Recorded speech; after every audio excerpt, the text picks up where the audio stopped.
Poder para curar. Randy Clark. Chaves para ativar o poder de cura de Deus em sua vida.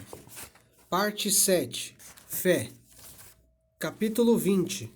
4 tipos de fé. Acredito que existem 4 tipos básicos de fé para a cura, e que é importante que você tenha cada um deles se quiser efetivamente ministrar o poder de Deus para curar. Eu compartilhei esta mensagem nos 4 níveis de fé pela primeira vez quando estive na Índia. Enquanto me preparava para compartilhar, o Senhor me deu uma visão, lembrando-me de uma época em que estive na Argentina com Omar Cabreira Jr. Naquela noite, a mãe de Omar liderava o culto. Vez após vez, ela dizia: "Eu quero que todos fiquem de pé. Eu quero que todos orem esta oração comigo. Repita isso depois de mim." Então ela dizia a oração e todos em todo lugar a repetiam. Depois de um tempo eu disse: "Omar, eu não entendo. Todo mundo aqui é cristão?" "Oh, não," ele disse. "Nós temos muitas pessoas perdidas aqui." "Mas a sua mãe continua dizendo: todos orem esta oração." Eu respondi. Ele disse: "Sim, esta é a teoria da minha mãe. Ela acredita que se ela conseguir que as pessoas que não conhecem Jesus comecem a orar a Ele sobre as coisas, então no final do culto será muito mais fácil fazer com que orem a oração de arrependimento." A visão terminou e eu soube imediatamente o que significava. Deus estava me dizendo para que os hindus orassem a Jesus por sua cura antes de eu dar o convite no final do culto para aceitá-lo como seu Salvador. Imagine isto. Reuniram-se naquela noite um grande número de pessoas, a maior multidão para quem eu já preguei, e esta foi a mensagem que o Senhor me deu. Comecei a ensinar a partir das 4 histórias de cura no Evangelho de Marcos. Depois orava com as pessoas 2 vezes depois de cada história. Oramos por cura para a condição específica mencionada na história e então oramos por cura para as pessoas que tinham o mesmo nível de fé que a pessoa na história. Se isso era um pouco ou muito. Naquela noite, enquanto eu compartilhava essas histórias com eles, você podia ouvir pessoas, das quais a maior parte eram hindus não salvos, invocando o nome de Jesus para a cura. Cerca de metade deles foram curados e, em seguida, 1/3 deles aceitou Jesus como seu Salvador. Eu nunca vou me esquecer daquela noite. Vamos estudar as 4 histórias que eu preguei na Índia, mas antes de começarmos, deixe-me dizer que os 4 tipos de fé ilustrados nessas histórias não são leis imutáveis e atemporais. Elas não são vinculados. Acho que você verá que em cada um dos relatos bíblicos que estudamos, Deus confirmou essas expressões de fé e foi além delas. Se você considerar essas histórias da Bíblia como um roteiro ou um modelo mais do que uma fórmula fixa, será capaz de desenvolver uma maior consciência dos diferentes níveis de fé demonstrados pelas histórias, pelas pessoas pelas quais você ora, dando-lhe a capacidade de trabalhar com elas em níveis únicos de fé.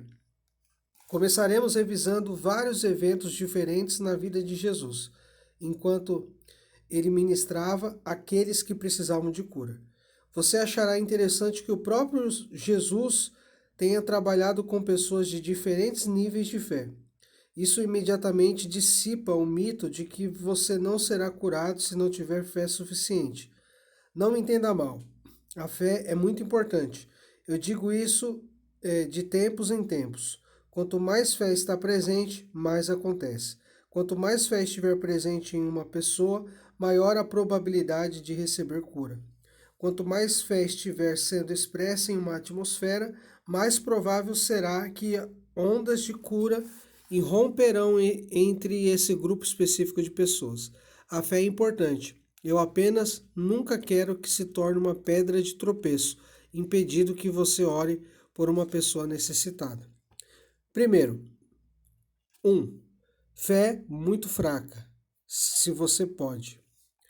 O pai e seu filho endemoniado.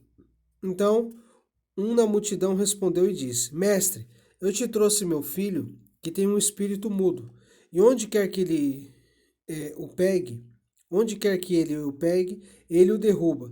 Ele espuma pela boca, range os dentes e fica rígido. Então falei aos teus discípulos para expulsá-los, mas não puderam. Ele respondeu e disse: Ó geração infiel, quanto tempo ficarei contigo? Quanto tempo devo suportar contigo? Traga-o para mim. Então eles o trouxeram para ele.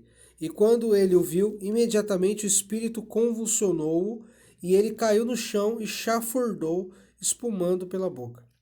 Então ele perguntou ao pai: Há quanto tempo isso está acontecendo com ele? E ele disse: Desde a infância. E muitas vezes ele o jogou tanto no fogo e na água para destruí-lo. Mas se você puder fazer qualquer coisa, tenha compaixão de nós e nos ajude. Jesus disse a ele: Se você pode crer, tudo é possível àquele que crê. Imediatamente o pai da criança gritou e disse com lágrimas: Senhor, eu creio, me ajuda na minha incredulidade. Quando Jesus viu que o povo vinha correndo junto, repreendeu o espírito mudo, dizendo: Espírito surdo e mudo, eu te ordeno, sai dele e não mais entre. Então o espírito clamou, convulsionou-o grandemente e saiu dele, e ele tornou-se como um morto, de modo que muitos disseram: Ele está morto. Mas Jesus pegou-o pela mão, levantou-o e ele se levantou. E quando entrou em casa, os seus discípulos perguntaram-lhe em particular: Por que não podemos nós expulsá-lo? Então ele lhes disse: Esse tipo não pode sair senão por oração e jejum. Marcos 9, 17 a 29. No verso 22, vemos exatamente onde estava o nível de fé do pai. Considere como ele responde a Jesus: Mas se você pode fazer qualquer coisa, tenha compaixão de nós e nos ajude. Esse pai tinha um nível de fé, se você puder, o que eu consideraria extremamente baixo. Ele não estava confiante de um resultado garantido. Ele não estava confessando as promessas de Deus de vitória garantida. Na verdade, ele estava lutando. É hora de elevarmos nossos olhos e simplesmente ver Deus como as Escrituras o revelam. Fé muito fraca. Os principais fatores que contribuíram para o baixo nível de fé do pai ainda são relevantes para muitos de nós hoje. Primeiro, havia a gravidade da condição de seu filho. Então, um da multidão respondeu e disse: Mestre, eu trouxe a ti meu filho, que tem um espírito mudo, e onde quer que ele o pegue, ele o derruba, espuma pela boca, range os dentes e fica rígido. Marcos 9, 17. Você pode dizer o quão sério algumas pessoas percebem suas condições baseado em como elas transmitem sua história para você. Como este pai falou com Jesus, é óbvio que ele considerou a condição de seu filho extremamente séria. Este pai estava operando a partir da mentalidade, se você puder, porque ele não sabia nada melhor. Prefaciamos nossos pedidos de oração a Deus com se você puder, porque a nossa visão do problema é maior do que a nossa visão da solução. É por isso que, em primeiro lugar, precisamos ter uma visão precisa de quem é Deus. Quando comparamos a enfermidade à grandeza de Deus e a sua capacidade e vontade de curar, não há competição. Deus é maior que qualquer condição, não importa quão séria possa parecer. É hora de levantarmos os olhos e simplesmente vermos Deus como as Escrituras o revelam ser. Outro fator em jogo aqui foi o fato de que os discípulos falharam e não conseguiram curar ou libertar o filho daquele pai.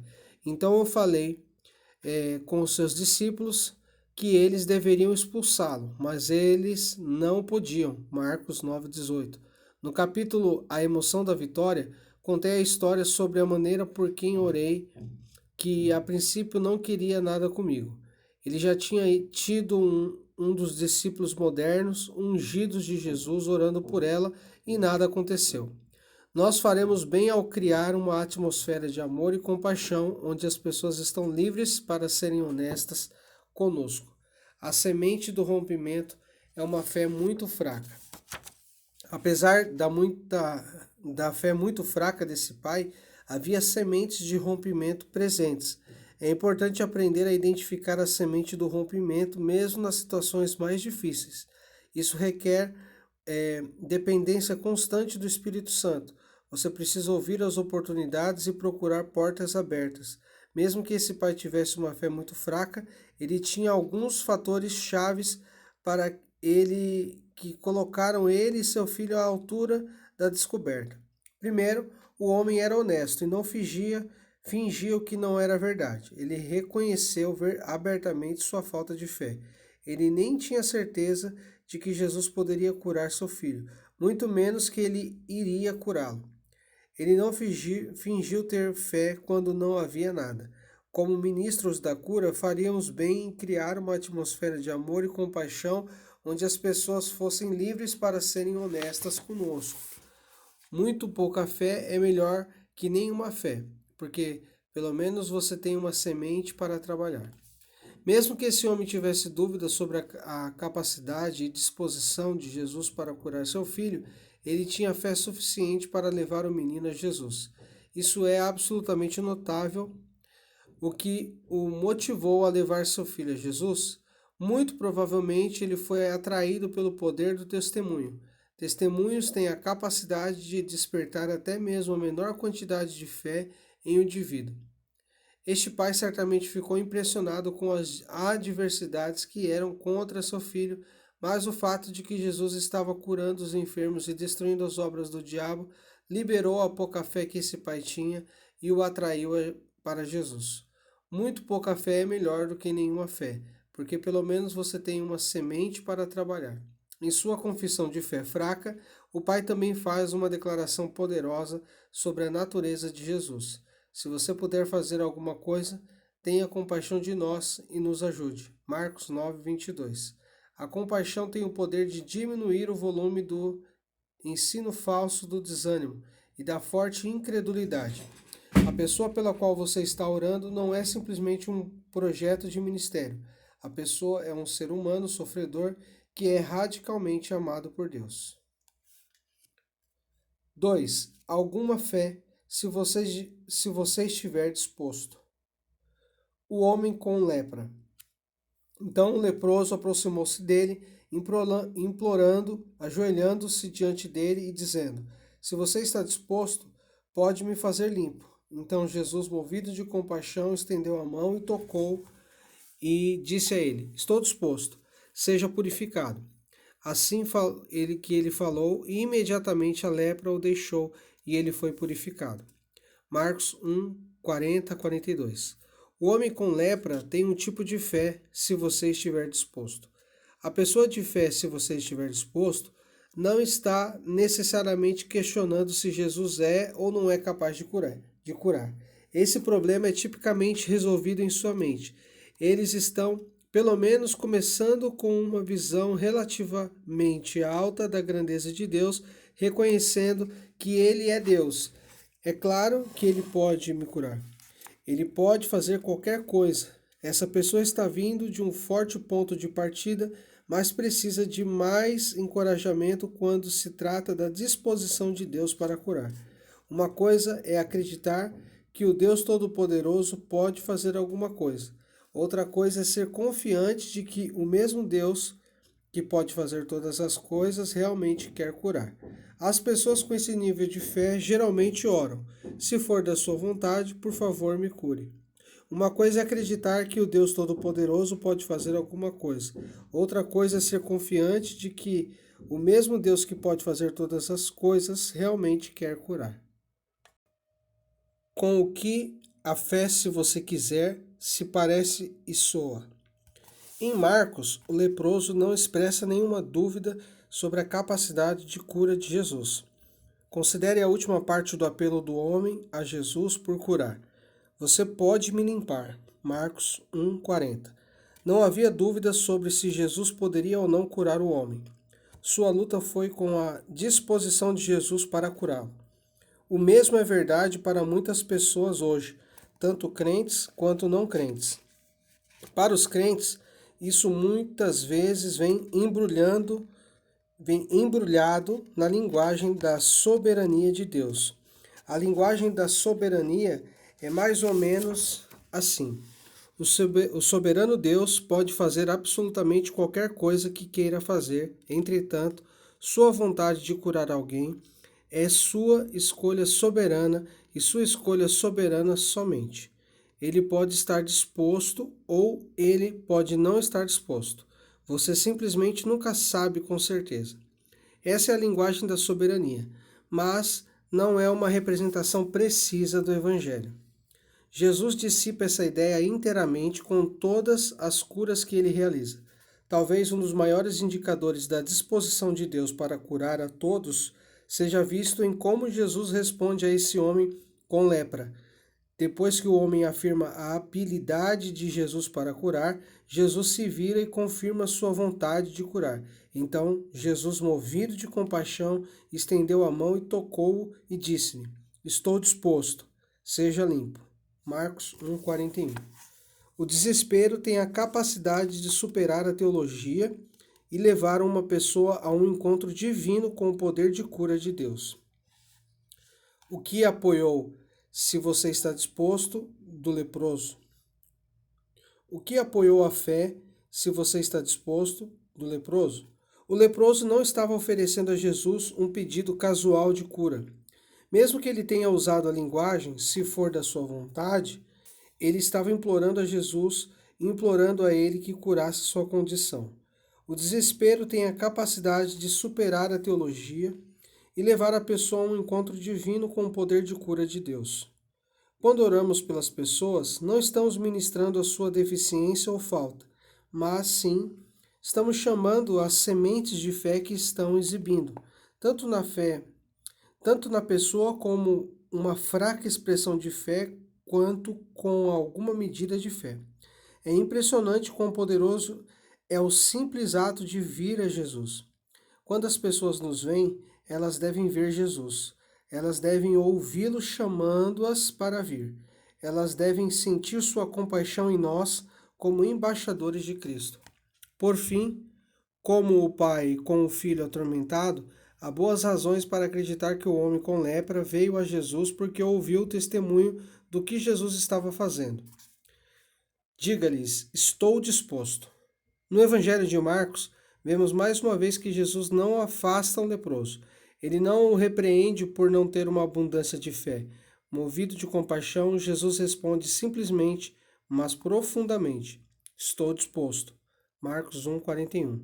Jesus se deleita em revelar sua disposição para aqueles que têm uma compreensão de sua capacidade. Esta é uma verdade poderosa e, quando é infundida com a crença de uma pessoa, a fé para a cura pode surgir em seu coração. Se o Deus que criou os céus e a terra está disposto a me curar, como no mundo eu poderia duvidar? Não há verdadeiramente nada impossível para ele. Se o Deus que criou os céus e a terra está desejando curar-me, como no mundo poderia eu duvidar? Quando você ora por aqueles que têm fé, se você estiver disposto, encoraje-os amorosamente que o Jesus que pode também está disposto. Eu creio que o Espírito Santo está clamando. Diga-lhes que estou disposto. Assim como Jesus fez corajosamente essa declaração ao leproso, você, como representante de Jesus, deveria estar compartilhando a mesma verdade. 3. Grande fé, se eu puder. A mulher com fluxo de sangue. Agora, uma certa mulher tinha um fluxo de sangue durante 12 anos e sofrera muitas coisas de muitos médicos. Ela havia gastado tudo o que tinha e não melhorava, mas piorou. Quando ela ouviu sobre Jesus, ela veio atrás dele na multidão e tocou em suas vestes. Pois ela disse: se ao menos tocar nas suas roupas, me curarei. Imediatamente se estancou a hemorragia e ela sentiu em seu corpo que estava curada da aflição. E Jesus, sabendo imediatamente em si mesmo que o poder tinha saído dele, virou-se na multidão e disse: quem tocou em minhas roupas? Mas aos seus discípulos disseram-lhe: vê a multidão que se apinha a ti e dizes: quem me tocou? E olhou em volta para ver quem fizera aquilo, mas a mulher, temendo e tremendo, sabendo o que havia acontecido com ela, veio e se prostrou diante dele e disse-lhe toda a verdade. E ele disse a ela: Filha, sua fé te fez bem. Vai em paz, curada de sua aflição. Marcos 5, 25 a 34. Esta é uma das histórias mais conhecidas de cura nos evangelhos. Nós olhamos para essa escritura mais cedo, mas eu a estou usando novamente aqui porque é um excelente exemplo de grande fé. Para entender a magnitude de sua cura, considere as seguintes observações sobre a enfermidade sem igual da mulher. Primeiro, o fluxo constante de sangue fez dela uma pária social pela tradição religiosa. Ela provavelmente foi banida e rejeitada pela comunidade de fé na época. Em segundo lugar, sua condição era uma condição de longa duração, durando 12 anos. Ver Marcos 5:25. Imagine como isso poderia ter afetado sua fé. Se alguém tivesse razão para desistir da possibilidade de ser curado, era essa mulher. No entanto, ela ainda tinha fé para receber sua cura depois de 12 anos. A aflição é cara. Terceiro, essa mulher sofreu muito com sua condição. Ver Marcos 5:25. Seu sofrimento era holístico. Havia muita dor e tremenda vergonha. Essa não foi uma condição menor. Quarto, ela esteve em muitos médicos e nenhum deles foi capaz de fornecer alívio. Ver Marcos 5:26. Ela tinha todo o direito natural de desistir da esperança de cura. Chegou a um ponto em que a ciência médica de sua época não poderia ajudá-la. Isto é verdade para muitos hoje que sofrem de certas doenças e aflições. Isso não pretende de forma alguma desencorajar as pessoas de visitar médicos ou receber tratamento médico. Em vez disso, podemos encorajá-los de que há mais, e o nome dele é Jesus, aquele que cura. Quinto, esta mulher gastou todo o dinheiro tentando ser curada. Ver Marcos 5:26. A aflição é cara. Ela fez todo o possível para investir em sua cura natural. Infelizmente, nenhum dos investimentos foi recompensado. Como a fé, se eu puder, parece e soa? Tendo acabado de revisar as coisas que vinham contra essa mulher e sua fé, vamos ver como ela reagiu. O nível de risco de uma pessoa é correspondente com o nível de fé. Primeiro, esta mulher se aproximou de Jesus com o conhecimento de quem ele era e o que ele havia feito. Quando ela ouviu sobre Jesus, ela veio atrás dele na multidão. Marcos 5:27. Testemunho provavelmente desempenhou um papel. É provável que esses depoimentos reorientassem sua perspectiva. Há uma forte possibilidade de que antes de ser apresentada a Jesus através dessas histórias, ela estivesse prestes a desistir. Então tudo mudou quando ela ouviu sobre Jesus. De repente, ela estava apenas focada em chegar a Jesus. Enquanto ela pressionava a multidão, ouvimos sua fé. Ela ficava dizendo: se eu apenas tocar em suas vestes, serei restaurada para a saúde. Marcos 5:28. Em segundo lugar, ela se aproximou de Jesus com desrespeito por sua tradição religiosa que exigia que ela ficasse fora do público, especialmente longe das pessoas santas. Isso é fé, se eu puder, em ação, e é frequentemente soletrada RISCO, risco. Ela corria um risco tremendo, incluindo a possibilidade de apedrejamento quando se aproximou de Jesus.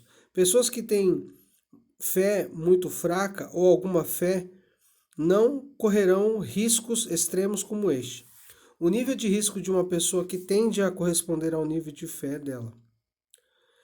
Em essência, ela estava dizendo que preferiria morrer por pressionar Jesus na esperança do que continuar vivendo sem esperança e derrotada em sua condição. Esse tipo de tenacidade é o berço de curas e milagres significativos. Em terceiro lugar, a mulher pressionou a multidão com persistência e determinação.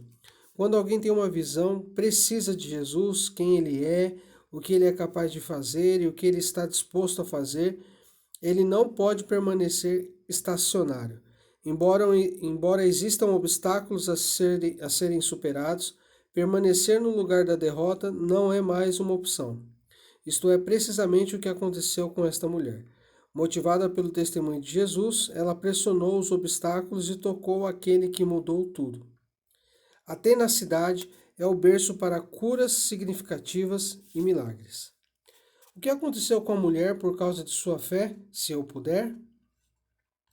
A mulher com fluxo de sangue se posicionou para ser curada. Esta é uma qualidade da chave da fé, se eu puder. Há uma ênfase no eu, por uma razão. Você e eu muitas vezes temos algo a dizer sobre a nossa cura. Podemos nos posicionar para receber a cura ou podemos permanecer no lugar da dúvida, incredulidade, dor e desânimo. Não estou prometendo resultados instantâneos em todas as situações. Lembre-se, a cura é sempre responsabilidade de Deus. A Bíblia confirma que Deus está disposto. No entanto, o onde e quando a cura se manifesta está nas mãos capazes e amorosas de Deus. Não devemos nos preocupar com a mecânica de como a cura pode acontecer. Essa mulher certamente não estava focada nessas coisas. Na verdade, quando você lê a história, parece que ela está inventando enquanto anda. Enquanto ela pressionava a multidão, tenho certeza que ela se perguntou, momento a momento: quando eles vão me encontrar? E o que farão comigo quando me encontrarem? O medo sempre alvejará sua fé. É por isso que você precisa reconhecer que a fé não significa ausência de medo. Em vez disso, fé significa assumir riscos com base na palavra de Deus em vez de atender ao medo. Por causa desse incrível risco, a mulher foi imediatamente curada. Sua demonstração de fé trouxe resultados físicos instantâneos. Ela podia sentir em seu corpo que ela estava curada, como imediatamente se estancou a hemorragia, e ela sentiu em seu corpo que ela foi curada da aflição. Marcos 5, 29. O medo sempre alvejará sua fé. A fé significa assumir riscos com base na palavra de Deus em vez de atender ao medo. Quando você notar esse tipo de fé na pessoa pela qual você está orando, seja muito encorajado. Eu não estou dizendo que você vai experimentar esse tipo de cenário de cura instantânea cada vez que você encontrar uma pessoa com esse tipo de fé. Contudo, saiba que quando alguém expressa esse tipo de fé, se eu puder, eles se posicionaram para a possibilidade de uma cura instantânea, imediata e milagrosa. 4. Fé ousada. Eu não posso, mas ele pode. Cego Bartimeu. Agora eles vieram para Jericó. Ao sair de Jericó com seus discípulos e uma grande multidão, o cego Bartimeu, filho de Timeu, sentou-se à beira da estrada implorando. E quando ele ouviu que era Jesus de Nazaré, ele começou a clamar e dizer: Jesus, filho de Davi, tem piedade de mim. Então muitos o advertiram para ficar quieto, mas ele clamou ainda mais: Filho de Davi, tem misericórdia de mim. Então Jesus ficou parado e ordenou que ele fosse chamado. Então eles chamaram o cego, dizendo a ele: Tem de bom ânimo, levante-se, ele está chamando você. E jogando de lado sua roupa, ele se levantou e foi até Jesus. Então Jesus respondeu e disse-lhe: O que queres que eu faça por ti? O cego disse-lhe: Rabone, que eu possa receber a minha visão. Então Jesus disse-lhe: Vai, a tua fé te curou. E imediatamente ele recebeu a sua visão e seguiu a Jesus pela estrada. Marcos 10, 46 a 52. A condição do cego. Na minha opinião, o cego Bartimeu demonstra a maior fé de todas nessas 4 histórias. Ele não tem a capacidade de tocar Jesus ou mesmo encontrar seu caminho até Jesus. Tudo o que ele tem é esperança.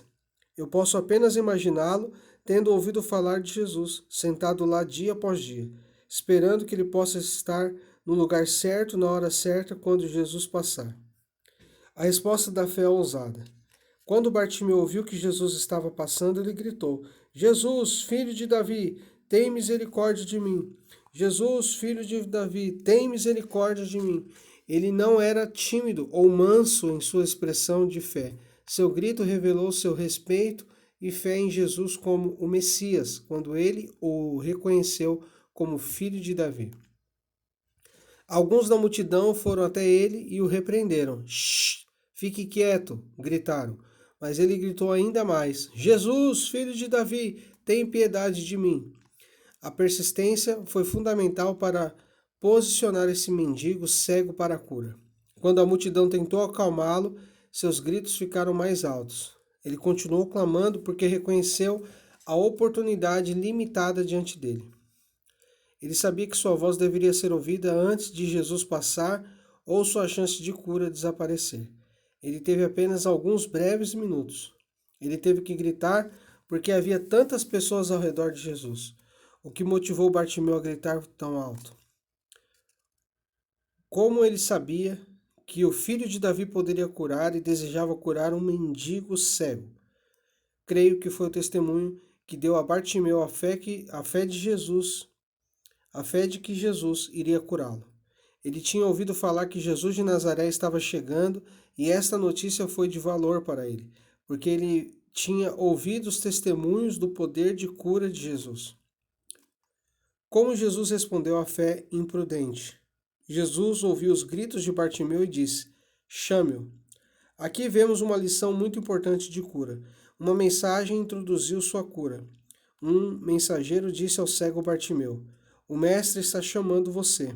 Aquele que deu a Bartimeu esta mensagem estava, em essência, compartilhando uma palavra de conhecimento com ele. Assim que Bartimeu recebeu esta mensagem, levantou-se e tirou o manto. Esta é uma nuance significativa da história que não podemos ignorar, porque foi o ato de fé ousado. Este era um manto oficial dado a ele pelos oficiais religiosos, que significava que ele era um mendigo legítimo, digno de receber esmolas. Quando ele tirou e jogou no chão, ele estava declarando que ele não estava mais cego. Com esse único gesto, ele anunciou ao mundo: eu não preciso mais desse manto. Tudo isso aconteceu antes dele ser curado. Bartimeu respondeu a Jesus e veio a ele. E foi então que Jesus fez uma pergunta aparentemente estranha. Ele disse: O que você quer que eu faça por você? Esta é uma questão muito importante, porque pode determinar o que as pessoas recebem de Deus e se elas são ou não curadas. Pense nisso. Talvez você encontre alguém que seja cego. Você pergunta a eles: O que você quer que Deus faça por você? Talvez eles respondam: Aumente minha paciência, ou ajude-me a ser um bom missionário, mesmo que eu seja cego. Eles estão pedindo coisas nobres, certamente, mas eles não estão abordando a questão central da cegueira. Eles não estão enfrentando sua condição. Bartimeu disse especificamente: Mestre, quero ver. E Jesus o curou. Se você encontrar alguém com fé fraca, alguma fé ou fé forte, uma vez que você entenda seu nível de fé, terá maior clareza e confiança para orar por sua cura. Conclusão: no fluxo da graça. A centralidade da presença de Deus na cura. Nós terminamos nossa jornada no ministério de cura no mesmo lugar em que começamos, na presença de Deus. Se você é chamado para o ministério de cura, é vitalmente importante que você aprenda a permanecer no fluxo da graça que vem do trono de Deus. Você e eu não temos o poder de curar em nós mesmos. Quando começamos a pensar que a cura é nossa responsabilidade, saímos do fluxo da graça. Não importa quem administra o dom ou carrega a unção, somente um tem o poder de curar, e esse é o Senhor Jesus Cristo. Ele irá ungir você com o seu espírito para continuar este ministério se você pedir a ele. Quando eu estava ministrando em uma igreja em Raleigh, Carolina do Norte, algum tempo atrás, uma nuvem da glória de Deus, como um pilar, apareceu na reunião. Você podia ver vermelho, prata e ouro girando nesta nuvem de glória. Muita paz e muita cura ocorreram na presença dessa nuvem de glória. Quando começamos a orar, descobrimos que do lado da igreja onde a nuvem de glória apareceu, 3 ou 4 vezes mais pessoas foram curadas do que foram curadas do outro lado da igreja. A única diferença era o quão perto as pessoas estavam da nuvem. Havia um homem mais velho lá que era surdo desde seu tempo na Guerra da Coreia. Ninguém orou por ele. Ele simplesmente estava sentado bem na frente da nuvem, e depois de 50 anos de surdez, ele foi curado. Por quê? Porque ele estava perto da glória de Deus. Quando começamos a pensar que a cura é a nossa responsabilidade, nós realmente saímos do fluxo da graça. Uma vez, Reid Baker estava ministrando no norte de Moçambique, em uma área muçulmana, e a nuvem de glória veio. Ao redor do perímetro da reunião havia pessoas que zombavam dela, curandeiros, clérigos muçulmanos e outros muçulmanos. Ela estava se divertindo e zombando. Então, eles estavam se divertindo e zombando. E então veio a nuvem de glória. Esta nuvem era tão brilhante que o orador não podia ver para ler. Todos caíram no chão. Quando a nuvem se levantou, não havia uma pessoa doente no meio deles. Cada pessoa foi curada sem que ninguém orasse por nada. Além disso, não havia mais incrédulos, nem curandeiros, nem clérigos muçulmanos, porque todos agora acreditavam em Jesus Cristo. Foi cura sobrenatural e soberana e trouxe incrédulos a Cristo. Um ex-líder das Assembleias de Deus disse-me que, depois que o poder de Deus irrompeu em Pensacola, alguns homens vieram à igreja e capturaram a unção. Esses homens, então, levaram essa unção para outra igreja naquela noite. E quando a glória chegou, as pessoas foram curadas de tudo. Ninguém orou. As curas que aconteceram naquela noite foram soberanas. Isto é o que acontece quando a presença de Deus se manifesta em grande poder. Esse mesmo poder reside dentro de você. O mesmo Deus que se manifesta em nuvens de glória, causando salvações em massa e curas, vive dentro de você. Ele deseja usá-lo para tocar os outros, libertá-los das garras da doença e da morte, libertar os cativos. Em Samuel, Davi canta canções de louvor a Deus por livrá-lo das mãos de seus inimigos. Chamo ao Senhor que é digno de louvor e sou salvo dos meus inimigos. 2 Samuel 22, 4. Mas Davi não para por aí. Ele é um homem segundo o coração de Deus e, apesar de muitos obstáculos, continua pressionando a presença de Deus. Você me enche de alegria em sua presença, com prazeres eternos à sua direita. Salmo 16, 11. Onde posso ir do seu espírito? Onde posso fugir da sua presença? Se eu subo aos céus, você está lá. Se eu fizer minha cama nas profundezas, você está aí. Se eu me levantar nas alas da aurora, se me estabelecer no outro lado do mar, até lá a tua mão me guiará. Salmo 139, 7 a 10. Deus está conosco. Sua presença gloriosa foi manifestada em uma manjedoura humilde. Ele veio e viveu entre nós como homem, porque nos ama. Ele sacrificou seu único filho na cruz, removendo para sempre a barreira que separava Deus e o homem, para que ninguém perecesse. Pelas suas pisaduras somos sarados. É minha esperança que você ache este livro um guia muito prático para o ministério da cura. É um grande desejo do meu coração ver todo crente operando no ministério de cura que está disponível para todos nós, porque a cura traz glória a Deus.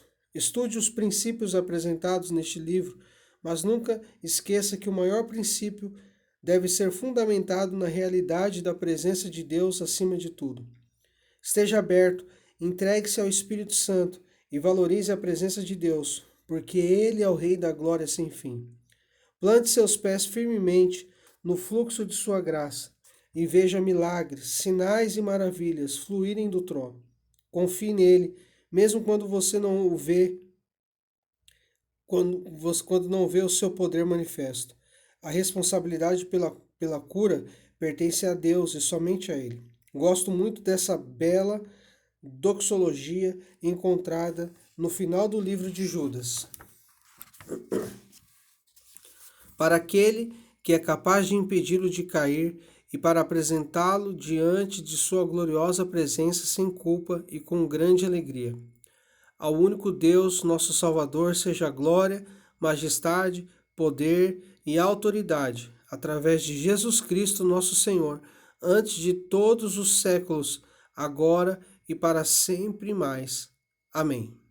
Judas 1, 24.